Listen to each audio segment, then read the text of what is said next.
Hitler never won an election in Germany. Now, some big creators are finally talking about the history of 1930s Germany and today, but they're getting some major facts wrong and leaving stuff out, which is very important for you to understand what's happening in modern day. Now, before we get to the election, something important for you to know is that in 1923, Adolf ended up buying an actual newspaper called the People's Observer. Now, this was known to be a very anti-Semitic newspaper in general, and he got to use that to spread lies and propaganda and hatred for nearly a decade. Despite popular misconceptions, he never won that election in 1932. He actually lost to the incumbent President von Hindenburg. He only got about 36% of the vote, but his Schmaltzy party ended up making substantial gains so that they ended up getting the largest majority in the entire Reichstag. So how did he gain power? Well, it wasn't a coup and it wasn't an election. President von Hindenburg on January 30th, 1933 appointed that man as Chancellor to Germany.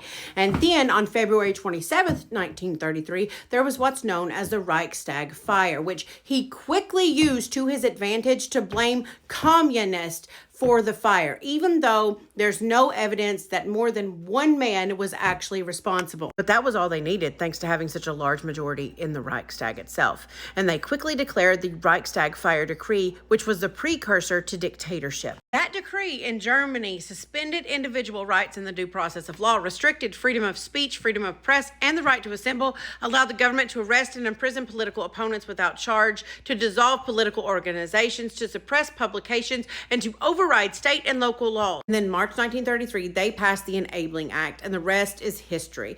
This is where true Yahtzee Germany dictatorship started.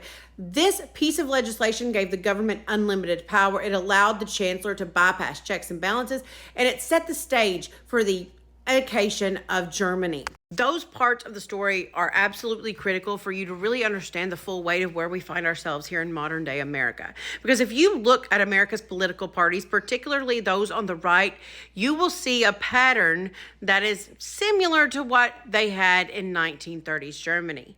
It is full of sycophants and loyalists, full of people who are willing to bend the Constitution and the laws to get him where he wants to go. We have seen such a flurry of executive orders being signed, and all of them are meant to consolidate power to himself and to surround himself with yes men, with loyalists. And we have seen the right at large, even at the state level, try to consolidate power to themselves as well, just like Texas, which just removed Democrats from any leadership positions whatsoever. This next 4 years, we will either see people in power stand up for our Constitution, or we will see them shred it in favor of gaining even a crumb more power or money for themselves.